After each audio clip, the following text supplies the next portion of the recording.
Yo, guys, what's up, and welcome back to the Marvelous Chats podcast. This is episode 86 of the cast. Tonight on the cast, we're going to be talking about The Last of Us episodes 6, 7, and 8, and we're going to be talking about The Mandalorian episodes 1 and 2. So we've been away for a little bit. Me, Finto, I moved house, and just a lot going on in life. So yeah, that's why we've been missing. So without further ado, we got tonight on the cast myself and Alex.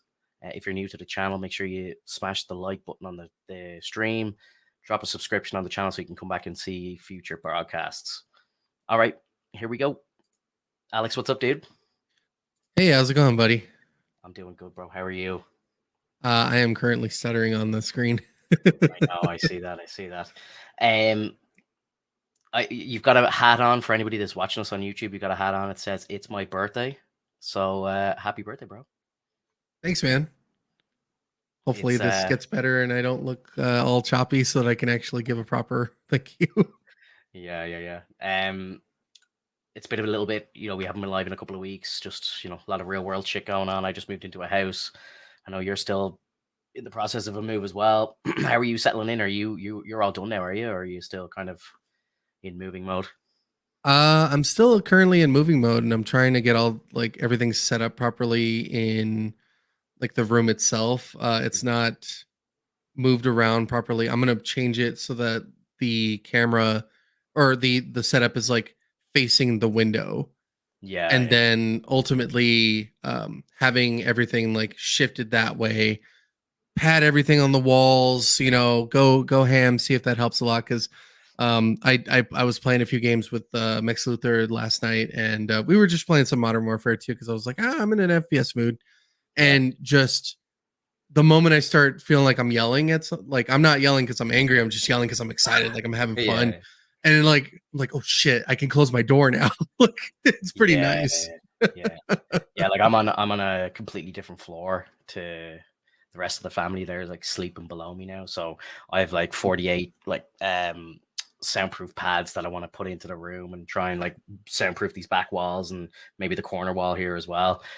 I just haven't had the time to do it. I'm probably gonna put a load of soundproof stuff on the back of the door as well, and then just like seal myself in at night and just be able to kind of talk loudly and be able to enjoy games during the week, and then obviously have some better sound for the podcast on Sundays. So Yeah, it's gonna be the best, man. hell yeah. So yeah, we haven't been live in a few weeks. We've missed 3 episodes of The Last of Us, and the fourth episode is actually airing in a couple of hours if you're watching this live. So you know, like I don't know, like there's so much to talk about. Like, how are you finding the show? First of all, before we break into it, I was listening back on one of the old casts and realized that we were kind of predicting where the show was going to go. And we were kind of on the ball with it, really, to be honest. Except, remember, we were discussing whether the flashback left behind was going to be at the end or if it was going to be next. And I think it was like 1 or 2 weeks after we predicted it. So, Right. pat on the And I back for think us, man. Like we know this shit. Like, well, it makes sense because when you think about it, the idea behind the game is that you uh deal with all the things that go on for now, and then like afterwards they're like, okay, well, this is a story that we didn't technically finish, and yeah, therefore we're gonna have to make his DLC. So this is gonna happen between the events of when Ellie is first like taking care of Joel to the point where she's about to meet David. And it works in the game more so than in the show. I'm not sure how you felt about the like the transition like between the two, but I really enjoyed the game's kind of like design more than the show in yeah. terms of like showing that background. But at the same time, like we can't get a finale with Ellie and Riley. Mhm. Like it's just it wouldn't work. It Yeah, really wouldn't work. Like we'd be bored. We'd be like, yeah. yeah, that's fine, whatever. I think placement wise, it probably was the perfect place to put it. I think if you were to throw it in at the very end after the events of what's probably going to happen next week, it would feel a bit strange because you would be feeling like, why are we going back? Like, why are we telling this story now? And it just Exactly. TV wise, yes, it makes more sense. But I think the way that they did it in the game was perfect for the game. Like, Yep. it's the perfect content to kind of tell a little side story. And if I'm remembering, I only played the Left Behind once. But like, do you do you go against a bunch of like humans as well? I think you do, don't you? Like you're playing There, as Ellie and you have to fight a bunch of the humans as well. So it seems like it's not a very like obviously they just told the story of this and it seemed like they kind of jumped around a lot and it was quite quickly told. I don't know if you felt that way, but like it seemed to kind of end abruptly where we didn't actually see Ellie getting bit. We didn't actually right. Well, see and as well like did we see because I'm remember again I apologize if I'm remembering it wrong but sure. in the game didn't Riley did we see her turn in the game? No, I can't remember. No, no. okay, we didn't. Okay, yeah. So I thought I'm remembering that wrong then. Yeah, so in the game, yes, there were plenty of other things to do within the DLC because, of course, it's a game, so they want you to be able to interact with the area. Yeah. So we had, I believe, it was Ellie when she is currently trying to help Joel and going into that mall section, Hmm. from what I remember, and then the flashback was when the mall was basically like empty. Yeah. Um, and you only had that one infected that came in, but the design of the show still reflected from the design of the game, in which all the things that we were like excited to see within the show that are similar to the game are there. Yeah. So we get the arcade scene, we get the merry-go-round, we get the moment where like Riley is telling Ellie that she's not coming back, that she's going to join, that she joined the Fireflies. um there's that angry feeling that she had because she felt betrayed, in which case it wasn't so much that, it's just more so like Ellie believed that what Fedra was doing is like the right thing to do, and Riley was like, no, like what I think the Fireflies are doing is the right thing to do, and so you get those two heads to butt. Hmm. But ultimately, it's just more so that they care about each other so much and they have feelings for each other. So it's like, all right, I get it. Like we're going to be on opposite sides, and I basically have feelings for you, and I don't want you to go. Hmm. And so, like, it's just, I think it worked, but I gotta say, it doesn't hit hard for me. I think I was excited to see it when I played the game. Seeing it on the show, it was a very like eh, Little I could deal with. lackluster. Yeah, and I think part of it is because of the fact that they didn't make it as interesting as they did in the video game itself, in terms of when you saw the DLC, you get to see the middle part and everything that's going on. That's cool. For the show, I think they took out a part of the story that kind of gives you that feeling of like, holy shit, is Joel gone? Like, is he Yeah. dead? Like, is there some like they could have easily done it to where the episode starts as the flashback, and then Yeah. once the flashback is over, then just cut it and just go to the next episode, because Yeah. then you'll have like this flashback moment, or maybe, or kind of try to fit some way of her like thinking about what to do, but not show Joel, because that was kind of the cool thing about the game, was that when we got to winter, You we didn't didn't know. see Joel, Yeah. and we didn't know if he was okay Yeah. until Ellie said like, medicine, I need medicine, and it's like, Yeah. oh, okay, so he's sick, like he's still alive. Hmm. And it's that moment, like that shock factor. Like, oh god, I'm relieved that he's not dead, but like, holy shit, we need to get him healed. Yeah. That was like the most important part, and that they kind of took that away when we get Bella Ramsey just like playing as Ellie, being like, oh, what do I do? And then just flashback, and it's like, that kind of went limp pretty Yeah. quick. Yeah, like I suppose it's a bit different in the game because like you're not attached to an actual person. Like we're not attached to Pedro Pascal in the game, so it's like, do you really like?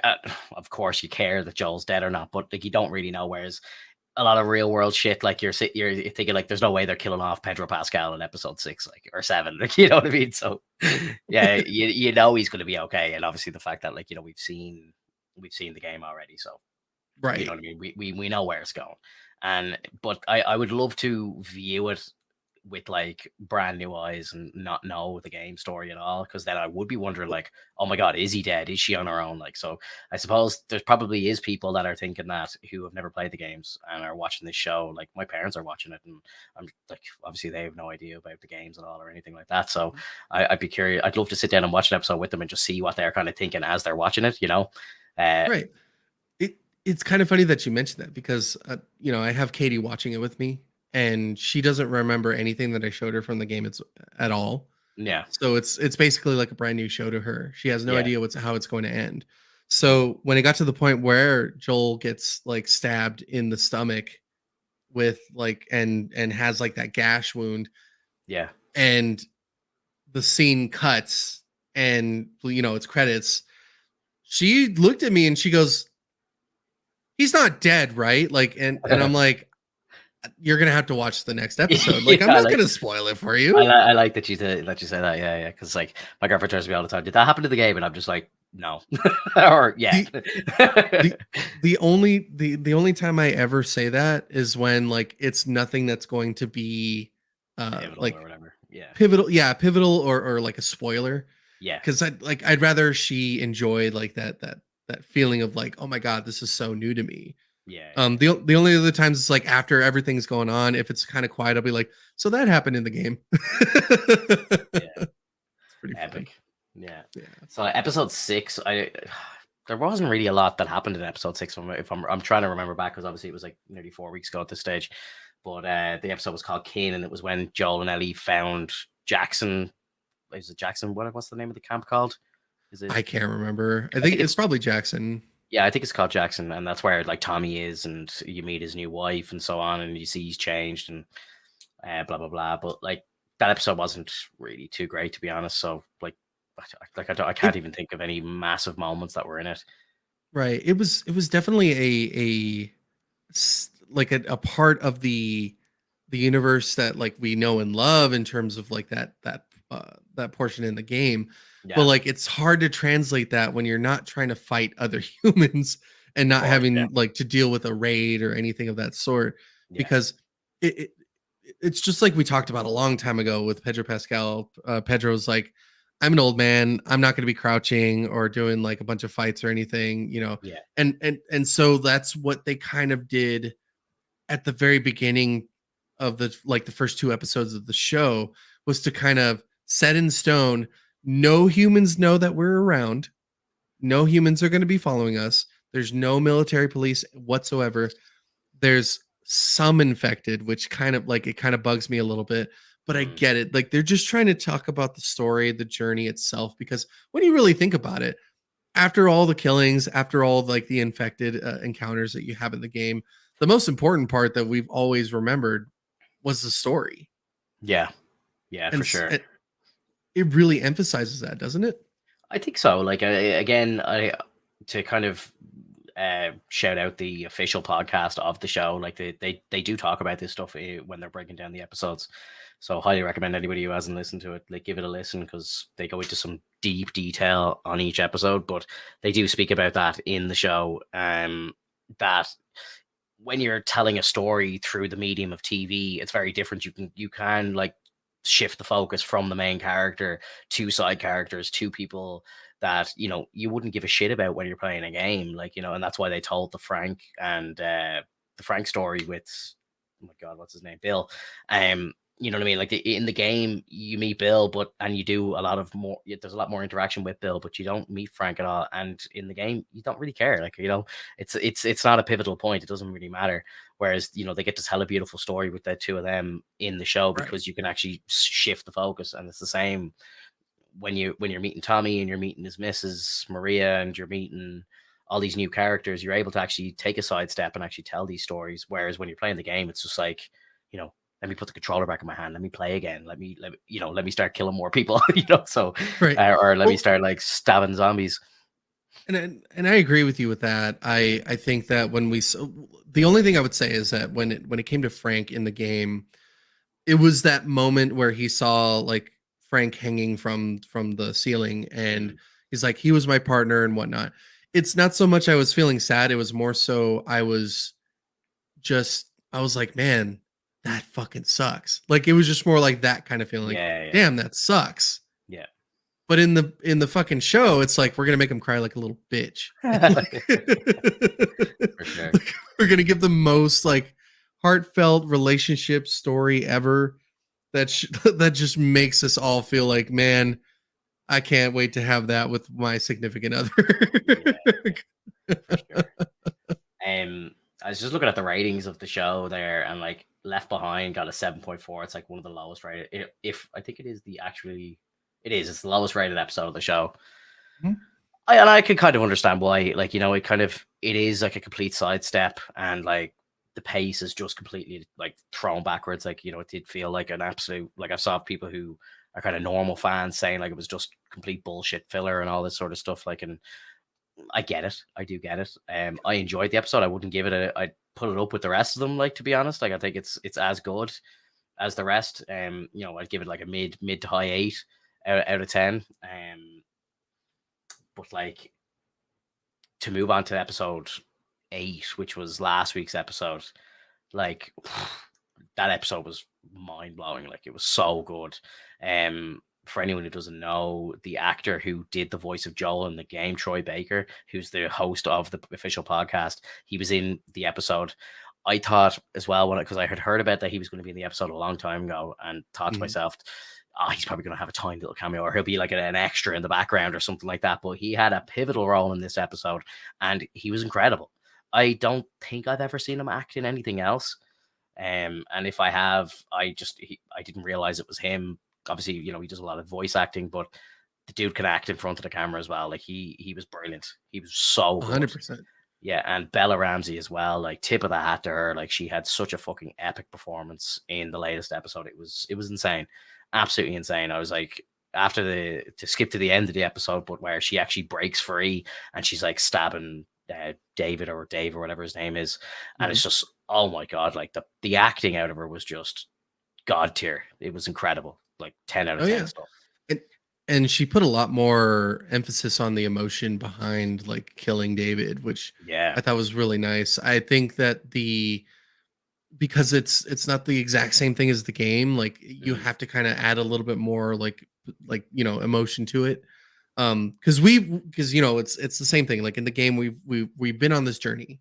In the show, we're just watching the journey. So like, you have to get that feeling in. And so I think that's what they did with Bella Ramsey. They probably told her, we need you to just shout. We need you to feel all the anger that you feel, anything that's like upsetting you right now. Just let it out and just like go for it.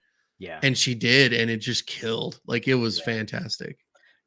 And remind me of the game again, because I don't know if you've played it like sooner, like, more recently than I have, but I feel like I've forgotten a lot of the first game.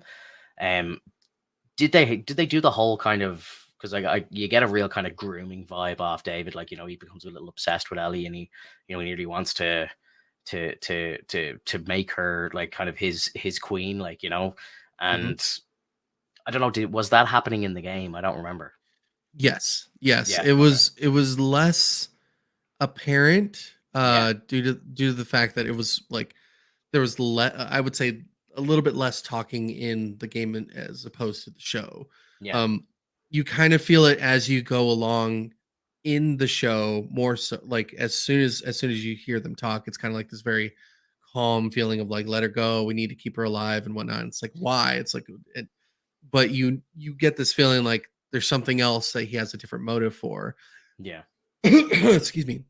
We don't know if we're unaware if he knows anything about Ellie, if he has any sort of inkling of what she could be. But in the game itself, like, it's not apparent until the moment he kind of puts his hand out on her hand and shows like, okay, I think it's more so because the townsfolk is all like platonic in a sense. Like, he actually found someone that he wants to like be with, because they're a new person, they've come into town, they know nothing of what's going on within the town itself. Yeah. And therefore he could try to manipulate her to just integrate into into the family in the sense. Yeah, yeah. And like, it works. It's still very creepy. It works out pretty well. It's just the way that they do it in the show compared to the game. I know that they have to make a lot of different changes, and it's just the weirdest thing. um, when you get there. But it's still like I said, it still worked. Yeah, it was a very very creepy episode, and it was just Yeah. everyone in the episode, like David, even all the extras, like the town, like everyone just like they all just outperformed themselves. Like it was so incredibly acted. It was so well done, and Troy Baker was just amazing. I know I can't think of the girl's name who plays Ellie. I hear she's going to be in the finale. Ashley something or other is her name. So Ashley Johnson. yeah, the voice actors of Ellie in the game is going to actually be in the finale as well, which I love the fact that the same dude who I, created the game is making the show and he's bringing in the voice actors. And, Tommy was in the show as well. And he was, um, he was one of the people that was with, oh my God, can't think of the good dude with the big beard anyway. That they've all been in it basically. So yeah. which is just great. Like, it's great to pay respects to the game that started it off and just got us to where we are. Right. Yeah. Um, for the Ashley Johnson situation, I wanted to ask you before we talk about anything else. What is your prediction on what she's going to be as? Because my prediction is two things. One is a nurse within the hospital, Mhm. or two, she's one of the surgeons that gets killed.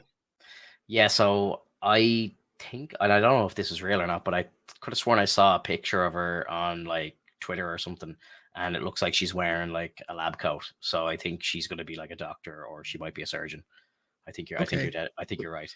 Yeah, Which I think is fitting because their characters like Troy Baker and Ashley Johnson are the characters that survive all yeah, throughout The Last of Us Part One. So it's like it's a nice fitting kind of situation to where they're like, I want to be a character that gets killed. yeah, yeah, you yeah. know? I That's what, like, if I was one of them, like, I would actually be like, yeah, like put me in the show, kill me viciously, like gruesome, give me a gruesome death, something that people are just gonna be like, oh my God, like, like that's what Mhm. I would want. That I'd be like, oh, tear me apart by like a fucking bloater or something like that, like, to just have a memorable exit. Yeah.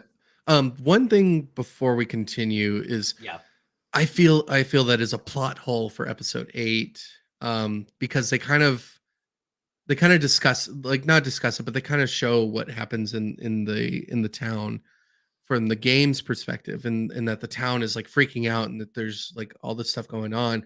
They know Joel has escaped or is in the town, and they're looking for him, yeah, or they're trying to prevent him from getting to Ellie. They also know that Ellie has escaped and that they're trying to look for her. Um, in the scenes after we get the kill with between like Ellie and David, she goes outside and there's Joel, and they have their touching moment. It kind of makes me feel weird. Like, where's the town? Like, yeah, the town was scrambling earlier. Like in the game, they had a reason to scramble. In this situation, it's a very quiet kind of kill situation. So like it's kind of boggling my mind. Like the place is being set on fire. yeah. So it's up in flames. So the townsfolk should be knowing that there's some shit going down, right? Like, so Mm. wouldn't they want to like investigate as opposed to them scrambling in the game? Maybe they're running. Maybe they've already ran the opposite direction because it For doesn't what seem like there's though? that many of them. Right, but for what? Like, what at what Well, point, for what remind reason? remind me that when Ellie walks outside, I know there's like smoke and stuff, but like, is there flames, like visible flames? Maybe people don't even know that the fire has started yet. So she's There getting should out before the town knows. I mean, it should be up in flames like completely by then. Yeah, It should be like really roaring by then, because it's like it's traveling along. There's alcohol in that restaurant. There's like all kinds of things that are probably very flammable, and even like the structure itself, it's wooden. So I mean, it should go up pretty yeah, quickly. So like that to me was like something that they kind of like tried to make you feel as if like, oh, don't worry about it. And yeah. I it's think just like it just didn't hit well for me. I know it might seem like I'm overthinking it, Vinto, but I feel like I'm not. no, no. I understand where you're coming from, to be honest. But I think the way that they would make sense of it on TV is, Joel has just woken up. He's pretty much been in a coma for the last two episodes, through and a bit, like, because at the end of episode 6 he gets stabbed. So it's kind of like he's been on a couch or like a mattress for pretty much 3 episodes, and Mhm. he's magically just gotten up, he's killed a couple of people, he's made his way all the way to Ellie, and she's come out, she's beaten Black and Blue, and the two of them are probably close to death, like being realistic, like in a real world situation. And it's Mhm. like, we can't have them fighting off the townspeople now, like it just doesn't make Right. any sense, like whereas in the game, Joel's gonna wrap a few band-aids around his arm and he's magically healed and he's ready to go again, like we're back to Right. 100% health and ready to kick ass. But I think in the real world situation, they have to be like, you know, they're limping around, they're battered and bruised. I think they need to just make a little like silent escape out the side door, like, and I think that's Mm. how they're trying to portray it anyway. It's like, let's sneak in here, let's do the rescue, let's get out before anybody even notices. And then they walked across the lake. Yeah. They're having their big, like, the baby girl moment was like, it was an incredible moment. Like it was Yeah. so emotional. It was fantastic. But I did think to myself, they're just standing in the middle of the street doing this right now. It's like, It's so weird. get into the forest or do it there, like where there's a bit of cover. We gotta get the fuck out of here. Yeah. Like realistically, he should be like throwing her over his shoulder, like I'm running. But again, he's on the verge of death. Like, he hasn't eaten in days, probably. Like, he's had the only water he's had a bit of like liquid, like rubbed on his lips. Like he hasn't eaten or drank anything. He's been in a coma. He's in pieces. Like he wouldn't even be able to walk. Just the fact that he's even gotten there and had a few kills on his way is just amazing. And like, Right. gotta say, like that's the first scene where he's about to be discovered. Like that was just so intense. It was so good. And he's like stabs him in the back of the neck, and it was such a vicious kill. And like the two of them fall down together and they're just both wiped out. Like you could think like Pedro could potentially pass out again in any second, and he just Right. watches the life come out of your man's eyes. And then when he tortures the other two, like it was just Pedro was just so good. Like, and I back to recall a previous podcast. Like I remember when we were still doing this, like when Pedro first got the announcement that he was going to be playing Joel, and we were very skeptical. I was like, what do we see and thing? But it's like scenes like this, like I think to myself, okay, I know these guys know exactly what they're doing. This guy is incredible. Like Pedro is incredible. Yeah, So good, dude. and he's got the face for it. He did, like, I know most people were like, "Oh, he doesn't look exactly the same." Like neither does Bella Ramsey, but it's Yeah. pretty close. Yeah. Like they're pretty close. So like cut him a break. They keep putting them in the same clothes and everything, like where Ellie gets the clothes in episode 6, and it's like the hoodie that, or the zippy that she's wearing in the game and stuff. And I'm just like, it's those little details that just like bring it to life. They just make it feel so much better, whereas if the creators of the game weren't involved in the creating the show, none of this shit would have happened. Like, they would have just gone their own way, trying to paint their own creative brush over the story and stuff. So it's just it's magic, bro. I'm so thankful that we have this adaptation, and it's so close to the game, and it's made by the same people, and it was just that you can just feel the love in it. It really is. It's incredible. Exactly. And this is exactly why I think that more of the comic book writers for like various MCU or DC like comics writers should get involved way more with their shows, their movies, especially for the heroes that they've created. Yeah. Because it, like, look how much love is put into this. Look how much like they care so much. They want it to look damn near the same way.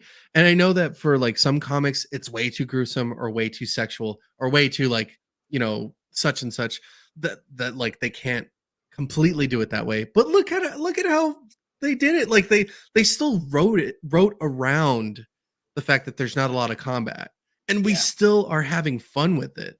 Yeah. Like that's mind blowing. Like I know you like you've mentioned like the lack of infected in the show, and like when you think about it, how many infected interactions have we had? Like 4. You probably count them on one hand, and we're like just about to watch the finale of the first season. So it is kind of crazy when you think about it, how few infected they've come across. But at the same time, you would think, or you would hope anyway, that if you were 20 years into a like an apocalyptic world like this, you would be able to live a basically normal life without having to interact with too many infected. Like you would think that the surviving humans would have the skill set and the know-how to be able to kind of live and avoid infected altogether. Like you would know, can't go into that town there that's crawling with them. Like, let's just set up camps and create new towns outside of it. Like, so in a way, I think it is probably realistic that you wouldn't see too many infected, Mhm. and that then they can focus on the storytelling aspect of it because they don't have these same obstacles as when you're in a video game.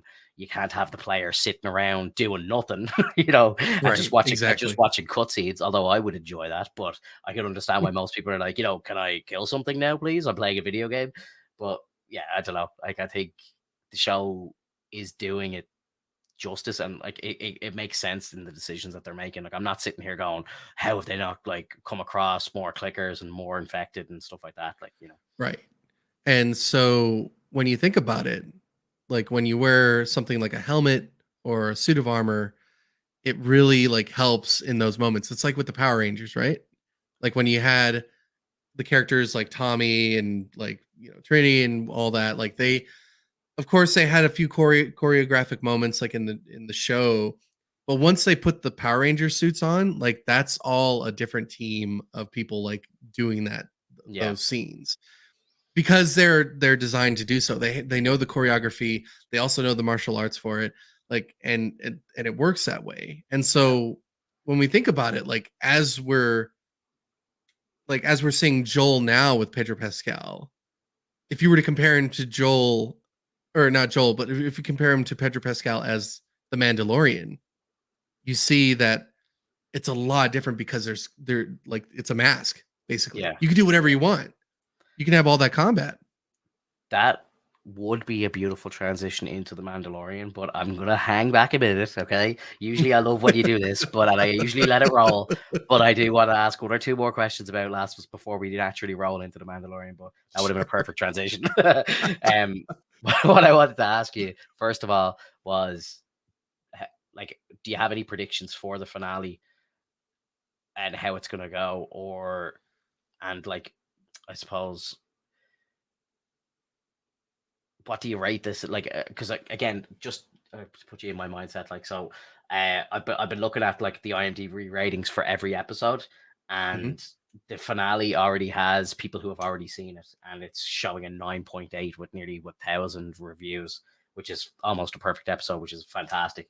And to put that into perspective, episode 8, the one we were just talking about, had a 9.4, which I think is absolutely deserved. Do you think the finale is going to be, because like, you've got like almost perfect episodes leading up to the finale? Are they going to finish it on a high? Like, they obviously need to finish it on a high, but I think they will. But what do you think that they need to do to get there, I suppose, is where I'm at. Like, Um, they need one to one between the scenes during the surgery scene. They need the yeah, scene with Marlene. They need the scene at the very end with tell me that everything that we've done so far, or tell me, like, swear to me that everything that you've said to me so far is true. yeah, And we need those moments, and I'm assuming that those moments are coming in because if we're getting a 9.8, that's basically like damn near perfect. yeah. I think we're gonna get the exact, like, almost near one to one.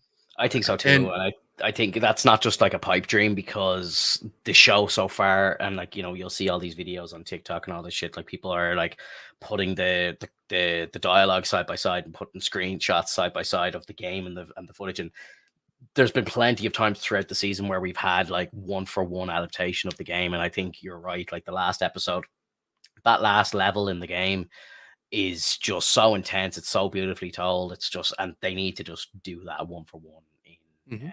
in live action. Yeah, 100%. I do think that they're gonna add a little bit extra to it as well because I would like to see how or what Marlene is doing in between that situation because Yeah, we don't see Marlene until like nearly the end of those scenes where she's like, "Wait, you don't have to do this. You could change, like it'll be fine." Like you can, I'm trying not to say too much for people that are watching if I you haven't yeah, watched. Yeah. I was about to say, maybe for anybody who hasn't played the game, and let's not potentially spoil the finale. Yes. Yeah, Yes, exactly. yeah, no, I think that's right. You're dead right. I think, when we sit down next to have another cast, hopefully it'll be next week, we'll have the show finished and we can kind of, give it a final score for the first season. But like, to be honest, like, they would have to fuck up this show so bad for me to say, look, yeah, no, it wasn't perfect. Like they would need to do Right. something terrible in this last episode, and I just don't think that I don't think it's possible. I don't think they can. Yeah, Yeah, I can agree with that yeah. because it's been pretty, it's been like riding pretty high, and I'm okay with one episode not doing very well as Mhm. opposed to like several. So Yeah, that'd be like, fine. and to be honest, like the worst episode was probably the flashback one, and Yeah, just the left I still behind really liked DLC it. part. Yeah, Yeah, and it was and still great. to be completely fair though, I feel like the actress who played Riley, I really wanted a little bit more enthusiasm for her. I felt like Yeah, it was a little like it was still decent, but I felt like it was a little flat. Like I wanted like the same kind of like energy as Ellie was giving. yeah, yeah, yeah. So Like I think like episodes like that, like Left Behind, and episodes like episode 8, just really, really solidified why Bella Ramsey got that role. Like yeah, incredible, absolutely incredible. Like in the first couple of episodes, I was kind of thinking like, yeah, she's kind of getting the comedy side of Ellie down, and she's funny. And I was like, yeah, she's okay. Like maybe other actresses could have done it, but I was like, I didn't see anything special, and now I'm like, okay, I see exactly what's going exactly, on here now. Yeah, exactly. yeah, yeah. Yeah. Look, we're probably at the halfway point of the cast now. Let's switch it over to Star Wars. Sure thing. What did you think of the Mandalorian? We're 2 Uh, episodes into the Mandalorian now. Yeah. What did you think? We'll start with episode 1, I suppose. I would say that the first episode was interesting, but it didn't really captivate me as well as I wanted it to. I think it had something missing. I'm not sure what, but it just felt like it was trying to excite us at the very beginning and it didn't hit the right way for me. Yeah. Um it was cool saying that there were other Mandalorians in the areas and that it's not like it's just only a few of them. It's not like John Favreau's character and Bo-Katan and Din Djarin and the armor. There's still a handful. There's a clan that's still hanging out, which I thought was cool. Yeah. I think rebuilding or reintroducing Din Djarin from like this whole like, oh, he's the one who saves us kind of situation that made me like roll my eyes, to be honest. Like it was just like, really, guys, like these like Mandalorian, like is every Mandalorian a fucking idiot now? And now like and the only person that can handle this shit is fucking Din Djarin because that's some bullshit. Yeah. Like what's the point? What's the point of rebuilding like Mandalore and having the Mandalorian clans come back if they can't handle those types of monsters that they're True. known to handle? True. True. And as well, like Mando's not even a Mandalorian right now because he hasn't No. like bathed in the waters. So like they're probably like, oh fuck this guy coming in here with his cool ship, like trying to show us up, but he's got a little Jedi with him. How dare he? Like, you know? Yeah. You get those little quips in the background from the clan. They're like, we had him. Yeah, yeah. We could Yeah, we could yeah. have had him. Yeah, it was fine. We were okay. Yeah. Um, yeah, like the first episode, I suppose for people who didn't watch Boba Fett as well, I suppose it would be kind of confusing. It's like, why is Grogu back? Like, we end the show and he's gone off with Luke to train, and it's like, what? Hang on a second, he's back. How did he get back? Like, so I don't know how many people are big Mandalorian fans who aren't like watching Boba Fett as well. But I saw an interview with John Favreau, and he had said that 2 years had passed since the end of season 2 and when we see him again in Boba Fett. And I Mhm. think I don't know if that's like actually I don't know if that was actually planned or if that's actually kind of them trying to maybe justify how they can get like Grogu back with Mando so quick. But it definitely didn't feel like 2 years. You know what I mean? Like Right. you would think that if it was planned that it was 2 years when he goes to meet like Luke at the temple and stuff, that he would actually be like, look, I haven't seen the kid in 2 years. Can I just see him for a minute? Like, it feels like it's only been a couple of weeks at most. Um, and then as well, like, you've got like Din Djarin's had like the dark saber for 2 years is what we're supposed to understand now. Yeah. Like Mhm. this is how it's supposed to be. And he still can't even hold the thing upright. Like, it's kind of like, it's been 2 years, bro. Come on. Like, surely Right. you've been doing But some training with it and you can actually fucking swing the thing around. Right, but at the same time, I believe that the idea behind the dark saber is that it gets heavier as the wielder is not like in tune with it. So But it you there's think after 2 years of having it, he should be in tune with it, though, right? oh, I to be completely fair, I think he should have learned the fucking illegal way to do the lightsaber shit so that he could just not worry about the heaviness. Like just Yeah, fucking like turn it off, turn it on, like when he's about to slash and whatnot. yeah, Like learn like I don't care how fucking forbidden that technique is. It's like that would work with the dark saber. yeah, yeah, absolutely. Fucking Like, A, like turn it off, lift it up, turn it back on, let the and force then of it come down. slash. Your down swings would be severe. Yeah, Exactly. I agree. I agree. Um, yeah, episode one for me, again, it was nice to have the show back. I wasn't like blown away by the episode, but I was like, yeah, it's nice for it to be back. And it's crazy when Mhm. you think about it, because I mentioned this to my girlfriend when we were watching it. It's like this show hasn't been on in 2 years. Like almost, I think the was it 2020, end of 2020 when the season two ended with Luke Skywalker and stuff. And it's like Right. it's 2023. Like 2 full years have passed almost that like this show hasn't been on. It's fucking wild. Like, and she's like, that Right. can't be right. You can't be right with that. And I was like, no, I'm pretty sure. And I had to fact check just to be sure. And I was like, yep, Well, the show hasn't aired in 2 years. that's what they're doing with in terms of like Disney. Disney is trying to make it so that in terms of the Marvel universe, it's 2 years ahead of us. Yeah, So every time we watch a movie, it's 2025 for them. So they're I only know. 2 years ahead of us. I know. When it comes to like and for Star Wars, it makes total sense. Like if they just wanted to make it like an actual 2 year span, uh I guess that would make sense even more so because like we age, like we're humans, we age. So like we need to kind of give that extra bit of like, oh, he got wrinkles. Yeah, it's been like 3 years since like he had the last season or some or somewhat. So I can Yeah. see that. But I agree with you though. Like it feels like it's only been like a month, maybe at the most. Yeah, I don't know. Like, it's just like, I think from a business point of view, and I think there was some real world politics that got in the way of them making like the Mandalorian show quicker. I know Mhm. Pedro wanted, they were in like negotiations with him because he wanted to take the mask off, probably fully. And they were like, bro, you're a Mandalorian. You can't be taking your helmet off. Like, so I know there was some back and forth. And I think they kind of had made the Boba Fett show nearly as a fuck you to Pedro, just going, bro, we can kind of do this without you. You know what I mean? Like, Mhm. Boba Fett is the OG here, like, and people love him and blah blah blah. And I think they did it as like a kind of power move. Then Boba Fett kind of failed. And I'd say Pedro was But probably laughing to himself, just going, "Yeah, what are you gonna do now, guys? So right, you're gonna pay me what I want and let me take off my helmet as much as I want." but But at the same time, they waited too yeah, long, bro. There should have been a right. season the year after, like with the hype of Luke, like that like the season two finale of Mandalorian was one of the best Star Wars moments ever. Like it was like to get Luke back in his like prime Luke back on screen. Like Mhm. fuck me, man. Like I'll never forget watching that. I was watching it at like 1 a.m. Jumped up out of the seat, like I was standing, I was pacing around the room watching it. I couldn't believe what I was seeing. It was just incredible. And And it didn't matter if it was like CGI. Like I didn't it was care. just that moment. I could see like as I kind of calmed down and I sat back down, and I was like staring at Luke. I was like, okay, I can see his mouth doesn't move 100% correctly. I was starting picking it apart, but at the same time, I was a child again, man. I just couldn't believe how happy I was to Yeah, see Luke, like a young Mark Hamill again. It was a magic. it And was your honeymoon phase, man. yeah, Like literally.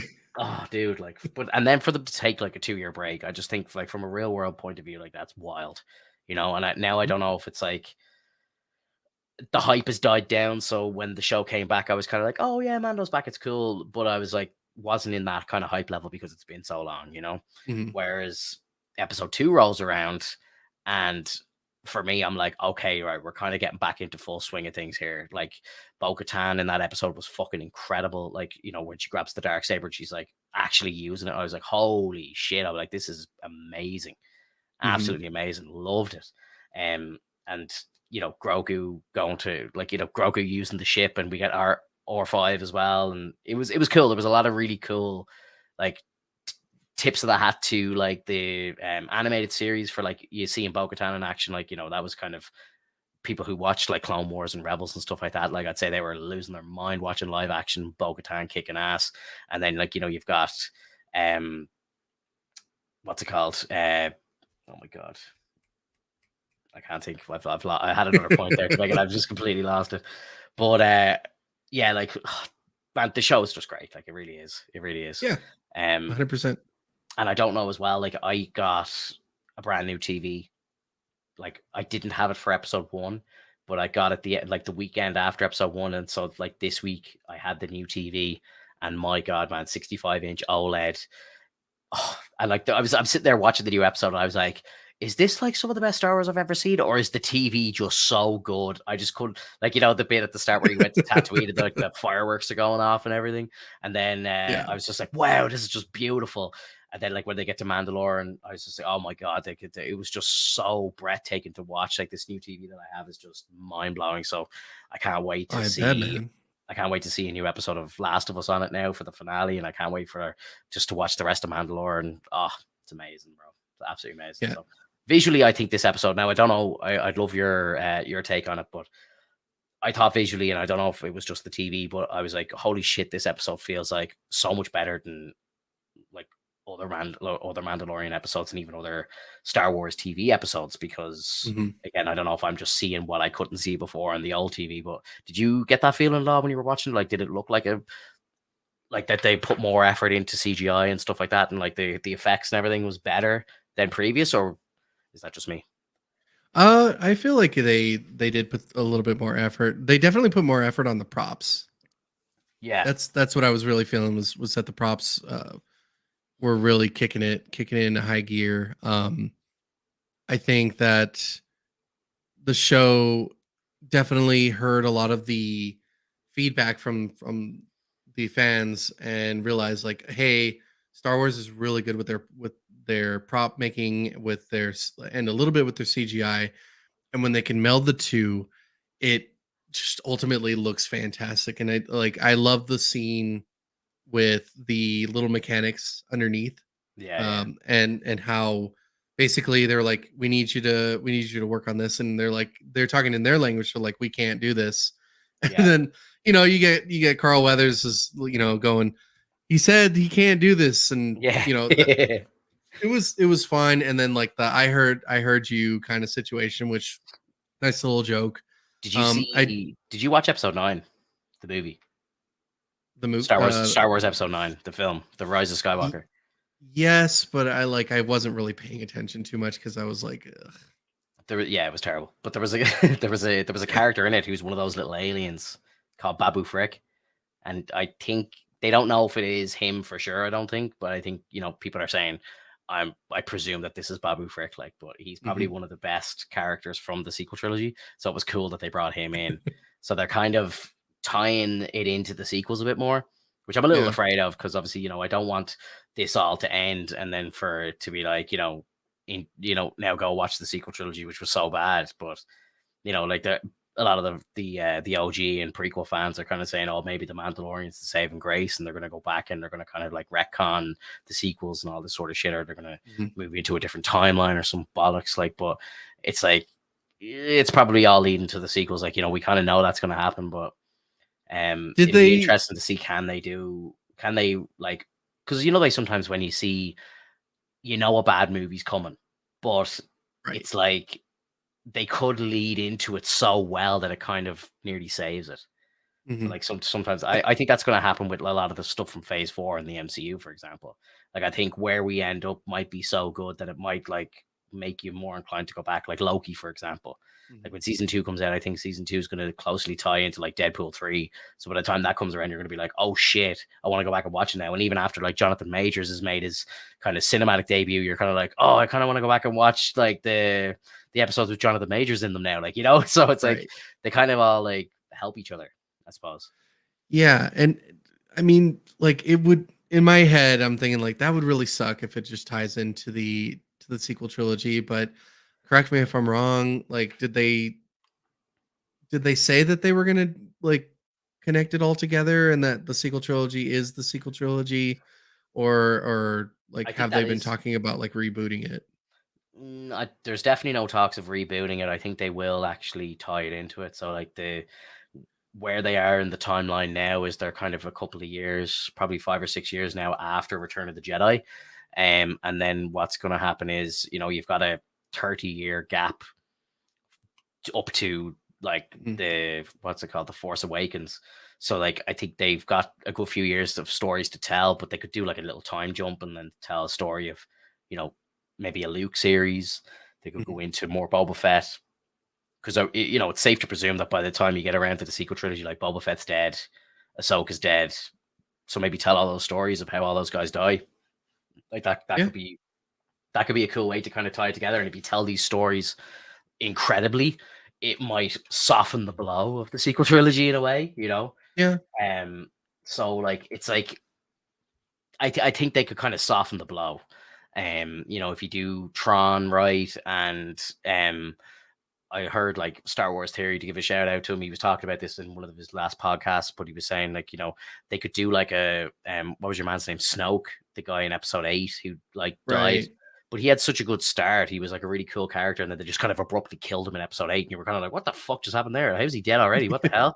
Because you thought he was the new emperor sort of thing. Like, so you're like, oh my god, he's dead. Like, what the hell happened? So, you know, there's a lot, I think they reference it in one of the comic books where they say like that he didn't always look like that. And it's like maybe Mhm. Luke fucked him up in a fight, and then that's what forced him to kind of be all misshapen. Like Luke nearly brings him to the brink of death. So that could be something cool that you could do on a TV, like in a Dave Filoni, fucking John Favreau TV show. You could all have it leading to the end, like to Luke fighting Snoke, potentially losing, but nearly killing him, and then going into exile, and then that's how you transfer into the sequel trilogy. You know? Yeah, yeah. Like I can agree with that. It's just again, man, like I wasn't having very much fun with the sequel trilogy, and but if like you said, if they could fix it, I'm all for it. But Yeah, after this whole like little connection and them fixing it, let's just do what me, or what Hoffman has said in the past is like, let's get away from this like legend. Like that's we're done with these legends of like the Skywalker family and all of these yeah, situations involving Skywalker.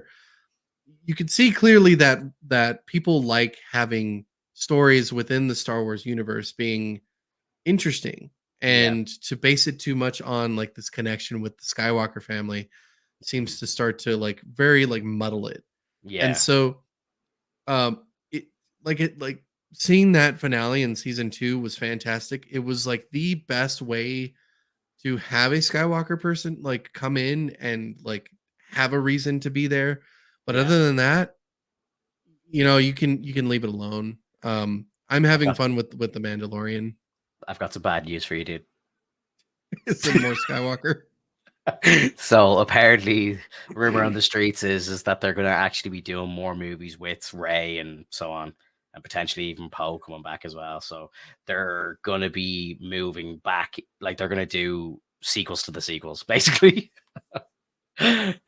Which is a mistake. I think we're like I've been saying it for years, but it's like give us a fucking like trilogy in the Old Republic around the time of those games.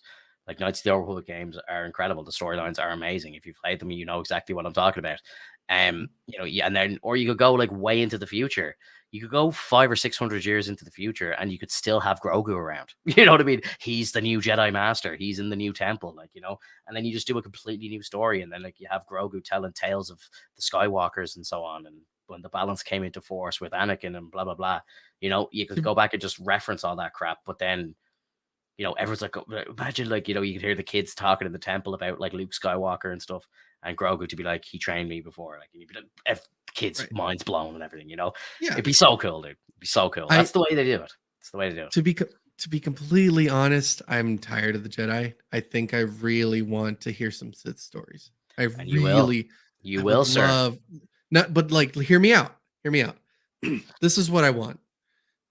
I don't want any Jedi involved Mhm. until like late in, like, let's say this is a show or a movie series. I want it to be like the birth of the Sith. I want it to be or like a Sith temple kind of situation where they grow their characters. They go and they do things that they need to do is in terms of Sith, and it has nothing to do with the Galactic Empire, with the New Order, with like any Jedi whatsoever until they've established that they've got like a working temple, um agents here and there. Like the rule of two, the rule of one is over. It's now like the return of the Sith in the sense. Yeah. So they're doing a story. It's a show that's in production at the moment called The Acolyte, and I believe it's based on the Sith. So I think there will be Jedi in the show though, but there are like active Sith like that are not in hiding in the like the Sith aren't dealing in the shadows and stuff. And I think Mhm. it's going to be very dark side orientated, like a dark side focus in the show. So I think Yeah, that show because might be the answer of what you're looking for. and like I know you said that like unfortunately there might be some Jedi, but like I you have to like string it in, like make it fluid, make it something to where they've encountered them. They Yeah, happen to cross upon the planet looking for the same thing because they heard it was something evil yeah, or something that could influence the dark side or bring about the next like wave of dark side forces. yeah, And so like then that means like you have that conflict. But I'm like ultimately I'm just saying I'm tired of hearing this whole like we need to take over the empire and whatnot. Like I just want a Sith who just wants to like survive under the ways of the dark side of the force in mm, the sense. yeah, Kind of like when you had the Force Unleashed, where you had like you had Star Killer. And yes, he was still like doing biddings and whatnot, but like it was fucking cool. yeah, Like stuff like that. Like I love stories in in that sense. But like I said, I wanted to go kind of get away. Go into another planet. Give us some other shit. I want to know yeah, about like Sith artifacts. We know all about like Jedi artifacts. I want to know something about Sith stuff. yeah, yeah. I think the Acolyte show is going to be the one for you. Um, Awesome. I think the story is going to revolve around like a family and the Jedi come along to the way the Jedi like would pick up like kids, like they could sense that they're like strong in the Force or whatever, and then they take them away from their families. I think it's like a set of twins or something. I think this is the story. I don't know, but Mhm. there's like a set of twins who get broken up, in like very young childhood. The one goes Mhm. off to be a Jedi, the other one's left behind. It's like, no, the Force isn't strong enough with this one. But then that, like, they build up a grudge against the Jedi for that, for splitting them up, and then that one that gets left behind becomes a Sith. Like, I think that's pretty fucking cool. Like, That I'm is all cool. down for a story like that, and then it's her going to like seek revenge against the Jedi for taking their sibling away, and Mhm. yeah, I think it'd be sick, man. It'd be really cool. See, like, and I'm not gonna try to throw it into like a vicious cycle or anything, but that sounds great. Too Literally, much like Jedi. too much Jedi. Like Yeah, literally, like you're focusing too much on the aspect of just the Jedi. I understand that they're the light. They're on the light side of the Force. Uh, It's it's gone. Like we've seen so much of it. I'm tired of it at this point. I've read of the lore in the past where like the Dark Jedi were a thing that lived on a planet and ultimately like the Sith were born of the Dark Jedi in terms of like understanding the same religion yeah, and so like they decided to learn the dark side of the Force like through that means and it like it just sounds so cool. yeah, And I don't know if the lore ever implies that they've had combat against the Jedi or the light side. It just sounds like they were just on a planet. They worshipped the dark side of the Force, in the sense, and they wanted to learn of its power. And ultimately, like Sith were becoming a thing. Did you ever play the Knights of the Old Republic or the Old I Republic? did. I did. Like those, like that world that they lived in that time was like 1,000 years ago before like Episode One, and it was like armies of Jedi and armies of Sith, and like Yeah. I don't know if you've like I can sit and watch like there's YouTube collaboration videos of like all of the cinematics put together for like all their like kind of like release announcements and concepts and stuff like that. Like, and you can sit and watch it like a film. There's like a 40-minute video on YouTube somewhere where it's like just all the cutscenes put together, and they're better than the movies, bro. Like, they're like the action is just fucking amazing. Like the cinematic trailer, like they look real. Like they're so good. They're so well put together, and some of them were made 15 years ago, and they're still just mind blowing to watch. Mhm. And I think that's what they need to do. They need to do a movie or a trilogy about that time. Like, imagine how good that would be. Like, you'd have so many people that just love Star Wars for the lightsaber combat and the force powers and all that sort of stuff, and the kind of mystical like like wizardry of it all. And Mhm. if you have like stories that are clearly just based around that, because you got to think like most of the Star Wars movies, like the prequels, you saw a lot of Jedi, and you saw like obviously only 2 Sith or 3 Sith or whatever. But like back in this time, there's like hundreds of Sith and hundreds of Jedi, and I just think like so many people love those big fights, like, and having all these Jedi's and loads of lightsabers around. Like that's what Star Wars is. Like, I don't care. Like all these Andor like lovers, they like, oh, you don't like storytelling. You're a child. You only like lightsaber fights. Like, bro, if I want to watch something that's a story fucking driven like TV show or a story driven movie, I'm not watching Star Wars for that. Do you know what I mean? Like, if I want to Mhm. like something where I'm gonna like go into a story and have to like make it a big fucking, it's a thinker, it's a head scratcher. I'm not watching Star Wars for that. Like Star Wars is to me is action, it's space battles, it's lightsabers, it's the Force. That's what Star Wars is. Well, if you think of, well, that's the thing though. Is like there's two sets. So when you see the original trilogy from 4 to 6, there is like very little to no politics. It's all about the war. It's all about like the two forces against each The other, the rebellion, rebels yeah, and the empire. yeah, That's that story. What people don't understand and what people are like probably arguing with you about in terms of like Andor is that like, oh, you don't like story and whatnot. We we have story. It's just you need to mix the combat as well. And if it's mixed comfortably, you're going to have a good time. And so for the people that are enjoying of the prequel trilogy, that's the mixture that you get, because a lot of it is politics. A lot of it that they're going through, like, yes, they go pick up Anakin, but they also had to go to the Gungans and ask for their help in the war yeah. against the Naboo, droids. yeah, Yeah, for the Battle of Naboo, they had to go to Naboo and like set up like security for Queen Amidala. They had to like they had councils to discuss like what to do next and like what our next threat is against us. Like there's still war, but it's like counseling. But the counseling is also interesting in the fact that like there's so much shit going on, and I want to know what this race of people are gonna do to help us out, because like that's just how it worked. Like there it was much more structured back then.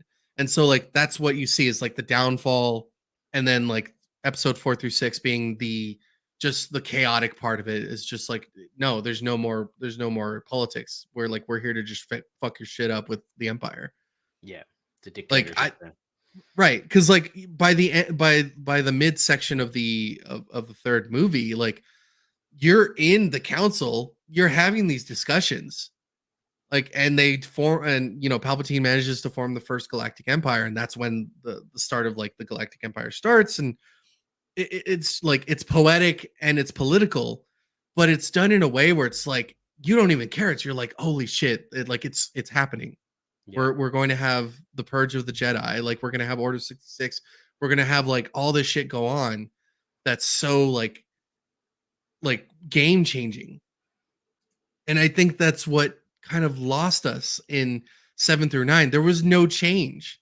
It was the exact same thing we had in the past, because J.J. Abrams was like, you remember all that shit that happened in the past? Well, we're just going to do it all again. And yeah, it was spectacular at the time, but like, fuck, like we need something new. That's why, like, even though people hated the prequel trilogy, ultimately they started becoming fond of it because it had something different. yeah, It was showing something different. Like and that's all I'm trying to get to. Like this is like Mandalorian is different.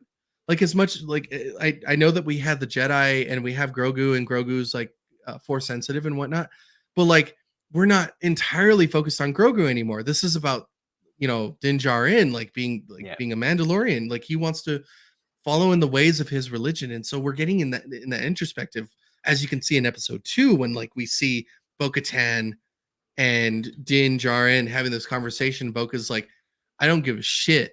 I don't care about this religion anymore. It's all a fucking sham. Like, yeah, and even Din Djarin was like, is it a sham? Do you still like what is it? Do you believe in it? Are you telling the truth? Are you lying? What the fuck is going on? I need to know, because I yeah, want to still follow in the ways of the Mandalore. yeah, And it fucking works, because like the second episode is so much more exciting. It's so much more exciting because it's like, yeah, well, now we're getting shit in gear. We care so much about Din Djarin getting like learning to like become part of the Mandalorian group again because he cares about that so much.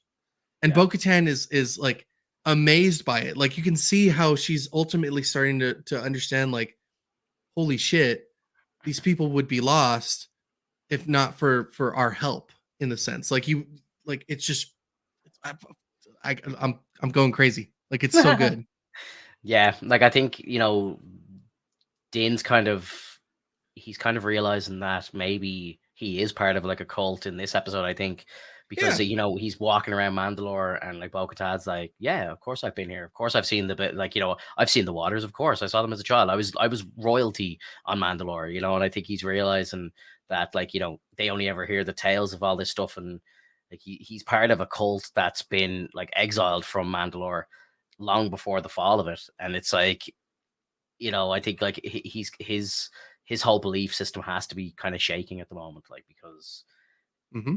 it's it's very obvious that Bo-Katan knows exactly what she's talking about. Like she seems to be a real Mandalorian, you know what I mean, a real one, and even like when she gets the dark saber, so she's just like fucking shit up, like killing things left and right. It just seems like she is the rightful ruler of it, like and it's just Yeah. I'd say I thought that was very like very well told that how like at how much like that's how I felt anyway that like Mando's kind of whole belief is just being like shaken to its core right Right. now. Well, I have a theory about the dark saber Yeah, after watching episode 2. What if the dark saber is not to be used for any purpose other than for or protecting the will of the Mandalorians or Mandalore? yeah, And so when she grabbed the saber, she was working to save the life of a Mandalorian, being a Mandalorian herself, or even if she had like basically exiled herself, she knows she's protecting Din Djarin, who is believed to be like filthy or wanting to cleanse himself. So he has this like feeling of like I must be a Mandalorian again, and so she wants to protect that feeling, and yeah, so that's her way of being able to like manifest the abilities of the dark saber and to use it eloquently. Like it was like she just used it like it was fucking a knife cutting through butter. Like it yeah, was just it was a feather in her fucking hand yeah, compared to Din. And so like in my head and like okay, well that's probably the true reason why the dark saber was created was to protect the Mandalorians. And yeah, so like if we see later on that she can handle it no problem without protecting anybody from Mandalore, then that kind of throws the theory out of the way. But I suspect that it's just the belief that you want to protect Mandalorians and that you want to protect your people that will like ultimately drive the force of the dark saber to listen to you yeah, and to say and to hum with you and to basically like harmonize. yeah. Because like I don't know, did you watch like Rebels and Clone Wars and stuff? Like, do you know like how Bo-Katan gets the saber and She was handed the saber. yeah, so like she didn't win, she never won it in battle, Mhm. and so like this is a kind of like I don't think any of them have really deserved the dark saber. So it's like maybe that's why it's not working as it should because they haven't actually like earned it. You know, Mhm. so it's like Bo-Katan probably like after this week's episode, I would think Bo-Katan probably deserves it more than Din because she can actually fucking use the thing. But again, she's had it for 20 years, so you would hope that she could use it after 20 years. And then the fact that Din can't swing the lightsaber after having it for 2 years is weird to me. But then I'm thinking, like, has it really been 2 years? Like, that's why I'm kind of thinking, like, I don't think it actually has. I think they're just trying to justify Grogu going back to him so quickly by saying it's been 2 years. I don't think they Mhm. actually wrote it that way originally. Um, but yeah, I don't know. Like, the way I think of it is like, where's the saber going to end up? Like, is it going to stay with Din or is it going to go back to Bo-Katan? Like, what do you think? Who do you think deserves it more out of the I two of them? mean, I think I think it's setting up to where Bo-Katan is ultimately going to lead the Mandalorians again. She's going to be the ruler of Mandalore because Like you can clearly see she's using the saber, no problem. Yeah. But that's why I have the theory, because it's like you have a strong leader who still cares for her people, no matter how much she says she doesn't give a shit. Yeah. Like that's how I see it. That's what I'm predicting, is that Bo-Katan is ultimately going to get the saber, or you know, like Din just holds on to it and she's like, I don't need it.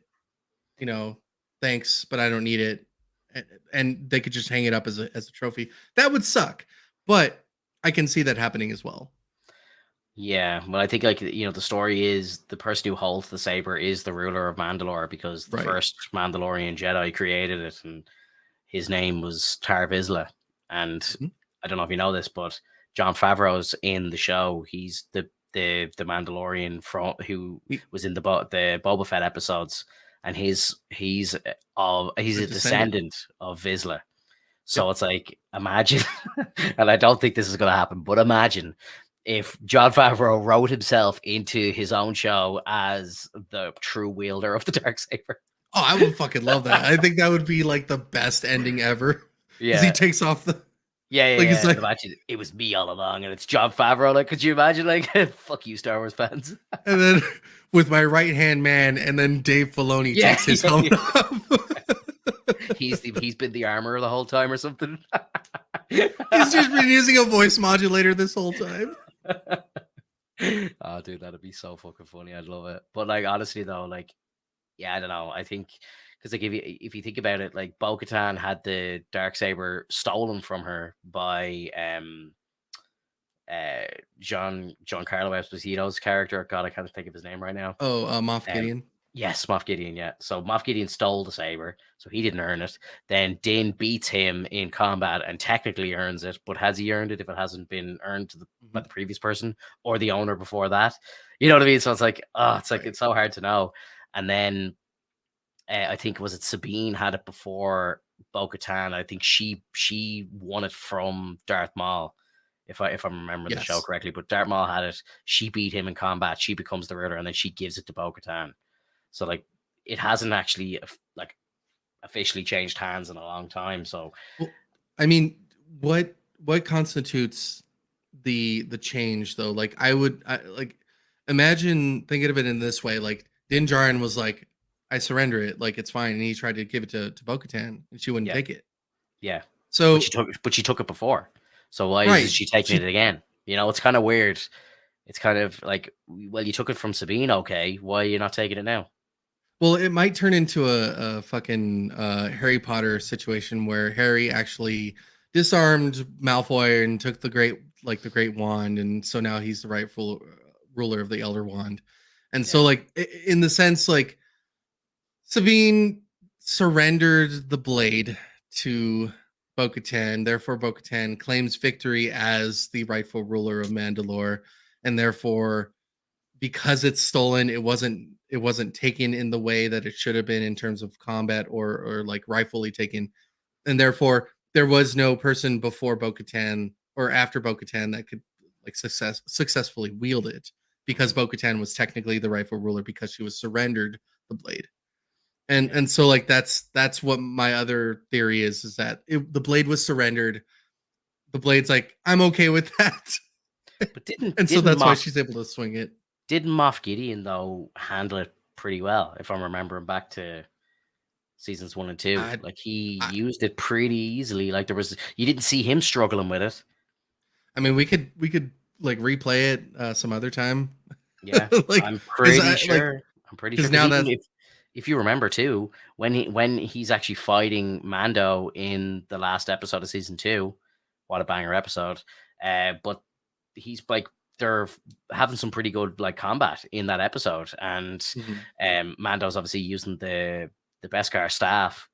But like it seemed, if I'm remembering correctly, I haven't watched that episode in a couple of years now, but you know, it's like I do remember it being a pretty like savage battle, and Mhm.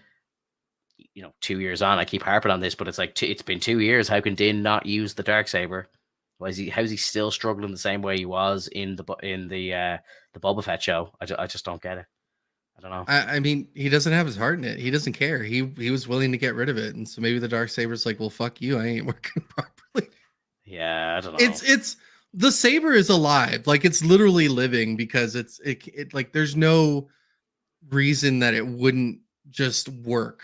Like it's like Yeah. grabbing a lightsaber. You should be able to just grab a lightsaber and use it. It's Yeah, and just you like might. I think that was Yeah. always kind of the story in Star Wars, though, right? Like, you know, it's like I think in the prequels, you see at one point one of the stormtroopers picks up like Obi-Wan's lightsaber, just hands it to him.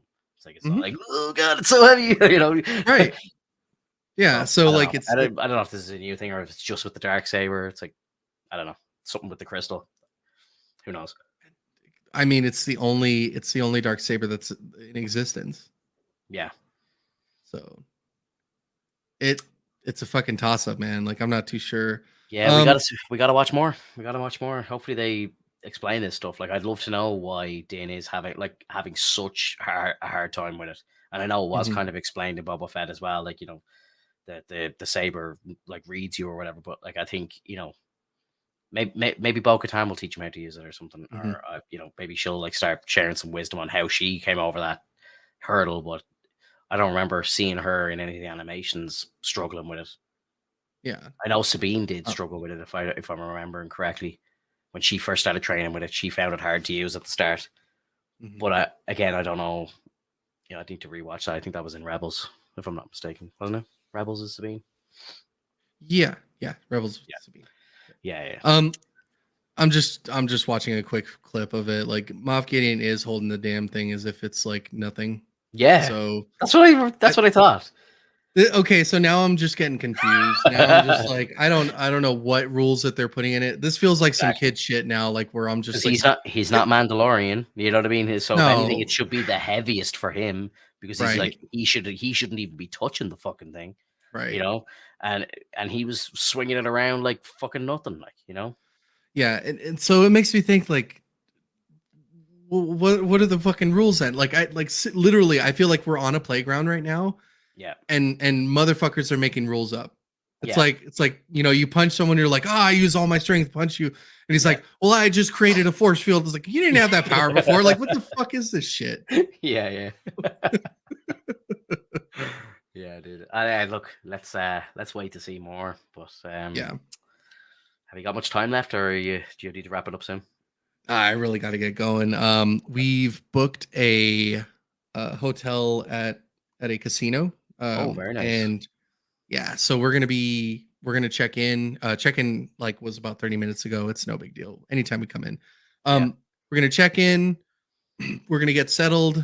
We're gonna enjoy the room for a couple, like maybe about like half an hour. We're gonna meet up with Max Luthor and his wife. Oh, sick. Cool. Um, and we're just gonna go gamble for a little bit. Fuck yeah, dude. That sounds amazing. That's great. Are you working tomorrow, or do you have tomorrow off? Dude, I am off until the 22nd. Oh my god, you lucky bastard! Hell yeah, dude. That's great. Well, look, happy birthday to you. Have a great one. Give Mex a hug for me as well. And I'll have an extra yeah, drink for you, buddy. do. And yeah, look, we'll talk to you guys if you're listening to us live. I appreciate you hanging out. If you're listening to us on a replay, leave us a comment below. Let us know what you think of what we've been talking about, and we'll see you in the next one. All right, bye bye. Later, everyone.